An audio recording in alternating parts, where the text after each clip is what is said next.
Hi, Gemini. How are you all doing? I know your season has done a few things. Yes, it has. Just a few. So let's get into it. This is your mid-June to mid-July reading. I am late with the readings this month. Again, it's just been a lot. And I'm going to do my best to have the readings out for July. Remember, I am exhausted, as I'm sure a lot of you all are as well. I'm going to shuffle a bit more. Those were the same 3 cards that just came out for Taurus. So I just want to make sure I really shuffle properly. Gemini.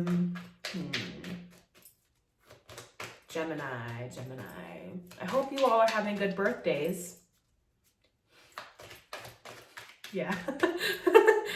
I am so kind of grateful that my birthday was in February. I was able to have a dinner and able to do all the things, and yeah, not that, you know, the protests and the pivotal moment in American history that is happening isn't also a dope way to celebrate your birthday.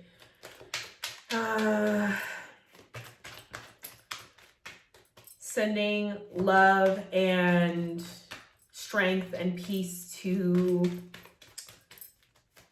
all of my fellow Black brothers and sisters and siblings. It's been rough. I am getting emotional right now, but I just felt the need to say that to you all. Yeah. So we have the Fool and 3 of Wands coming out first. Similar energies, but not the same, right? So we have the Fool and the 3 of Wands. The Fool card representing, I think there is definitely, this energy does, I feel like, go very, very well with Gemini energy, because y'all are the kids of the zodiac, right? You and Pisces and Aquarius, kind of, are the kids of the zodiac. Sages are like more so like the teenage, like young adults anyway. And you're like their little siblings. So we have the Fool here and the 3 of Wands. So an urge maybe to kind of just have new beginnings, go on this new adventure, start this new path. But there is sort of still, okay, well, what's going to happen? Okay, well, if I send this message out or if I put this feeler out, what will I get in return? So I feel as though the 3 of Wands is kind of like a safety net that someone creates in response to the Fool card. It's a better safety net than, say, the 4 of Pentacles. It's a better safety net than, say, a lot of other cards that indicate stagnant energy and fear. The 3 of Wands, while displaying some concern or, you know, desire for motion or desire for things moving forward, is not too pressed, right? Is not too like, I need it now. Like, there is still this sense of like, okay, well, it'll come to me when it comes to me, but there is an expectation that something will come to you, right? Whereas I feel as though the Fool has no expectation whatsoever. So, okay, all right, we'll give that to you. We'll give that to you. And I feel like for a lot of you, as your birthdays have come, this Fool card representing a new solar year, right? A new birthday, a new birth year. And so sort of really looking at, okay, well, what is it? I'm turning, you know, I'm having a birthday in the middle of a pandemic, in the middle of another pandemic that has come to light, which has been plaguing this country for 400 years, which is systemic fucking racism, right? That there's all of these pivotal moments happening right now in history. And here I am, little old me, like starting a new journey, starting a new path on a new year of my life. What am I even going to do?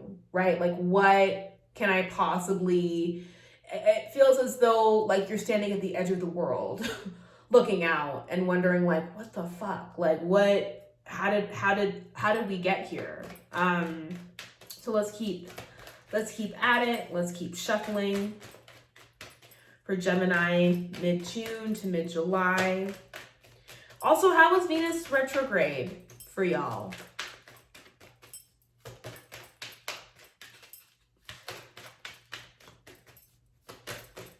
For for me, it just brought up all of my old fears and old complexes and old projections about being in love and being in relationships. And it was great, especially for my new partner. It was great. We have 5 of Wands here. Okay.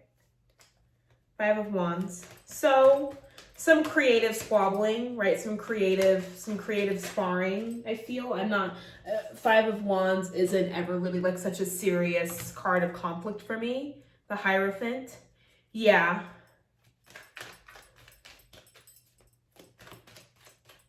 That right now, I feel like on a larger level, right? That right now we are in a moment where our institutions are sort of being brought down.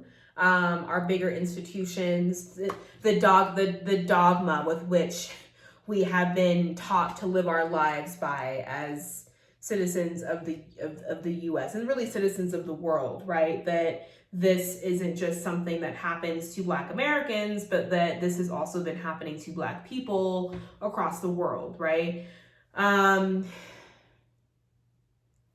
And of course, it makes absolute sense that all of this came to the forefront, that all of this news around what's been happening is coming to the forefront during Gemini season.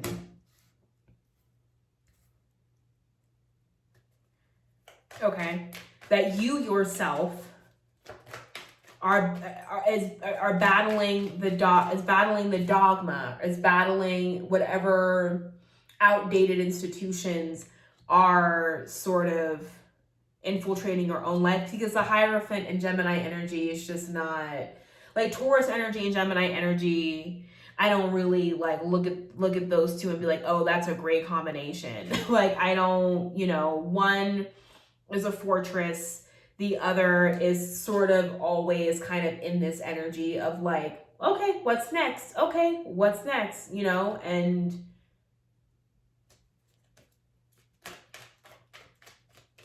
okay, I can also see where there could be a conflict within your own life of, okay, well, do I do this and be here in this full energy?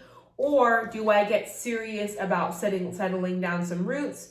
Do I get serious about, okay, that makes sense now. Do I get serious about getting serious, right? This is a very serious card. It's like the Pope, right?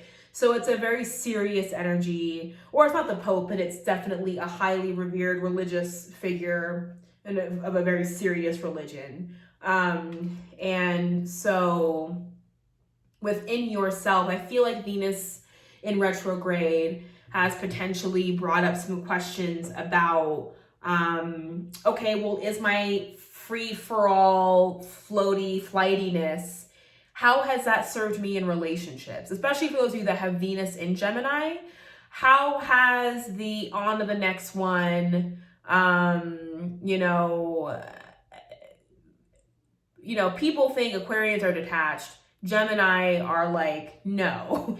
Aquarians, we have our reasons. I feel as though you all are just, can just be very detached, right? And can be very difficult to take partnerships seriously. So in whatever ways in which you feel as though, because the Fool can be great, but the Fool also, you run the risk of not taking anything seriously. You run the risk of, if you're always stuck here, that everything is a new beginning. And so with that, there is no possibility or ability to put down roots, to build a foundation, to create something that has some longevity, right? Because you are always in this mode of like, what else is next? What else is out there? And I feel as though through Venus in retrograde, if you were dating somebody or were in a partnership or still are, or even if you are single, that there has been this either external or internal battle of, well, do I stay or do I go? How do I handle relationships? How do I navigate being with people? I want a serious relationship, but do you take things seriously? So yeah, and I feel like for some of you, there is this wake-up call that like, if I just keep doing this, if I just keep going from one thing to the next thing, or in this energy of what else, like, is the grass greener on the other side kind of vibe, right? that you yourself will, you might be able to string together a couple of kind of decent, kind of cool relationships here and there, but you yourself will be missing out on what this card can offer, which is solid foundation, commitment, longevity, something that with history behind it, right? Something with a standing, something that can build memories, right? So we have this King of Wands here. I don't know what he's doing here. We'll find out.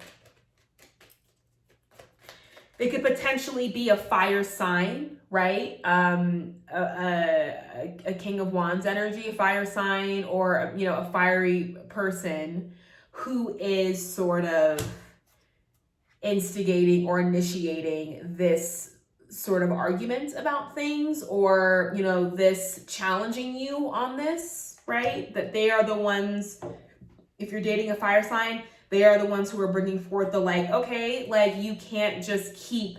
you can't continuously not take what we have seriously, or you can't continue to dodge the bullet of really looking at and observing what this is, right? Gemini, mid-June to mid-July. I don't know why I keep saying that. I just feel like I have to say it every time I shuffle. Okay, Queen of Wands. Interesting, because I can't remember which sign got the same pairing. Whoever this King of Wands is, there is some compatibility there, right? There is a match. There is sort of being on the same page about things. So if you're wondering if this King of Wands energy is on the same wavelength, yeah, I would say so. Okay, let's look at guidance and advice for Gemini for mid-June to July. Guidance and advice.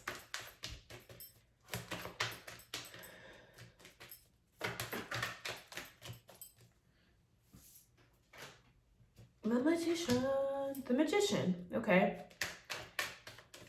Guidance and advice. Any more guidance and advice for Gemini for June to July? Yep, something just flipped the fuck over. 8 of Wands. Anything else? Decide fast. Figure out what it is that you want fast, because I feel like this Magician card isn't really even you. It's the universe working its magic, and it's coming in quickly. So, it's however you took the lessons from Venus retrograde, or however you're taking the lessons right now from your own season happening, and all the really intense astrological things that are happening while the sun's in Gemini, it's up to you. You can either continue to be in this energy of the Fool, and you will get more experiences that reflect back to you the Fool energy. Cool. If what you want is to set some roots and create some stability in a situation where I feel like there's actually a decent amount of compatibility happening, then that can come forth to you as well. Any other lessons or guidance? Lessons or guidance, advice for Gemini? 2 of Pentacles. Yeah, I guess you got some decisions to make. You got some options to balance out and to weigh out. You can't really have both. I think the point is that if you decide after this reading, well, maybe I can try and figure out how to have both. That's such a Gemini thing to say. And also, I feel like Venus in retrograde kind of called upon Gemini and Cancer to really commit in a way that evolved beyond their own sort of natural tendencies. And for you, that's this Fool energy, right? So that's your reading for mid-June to July.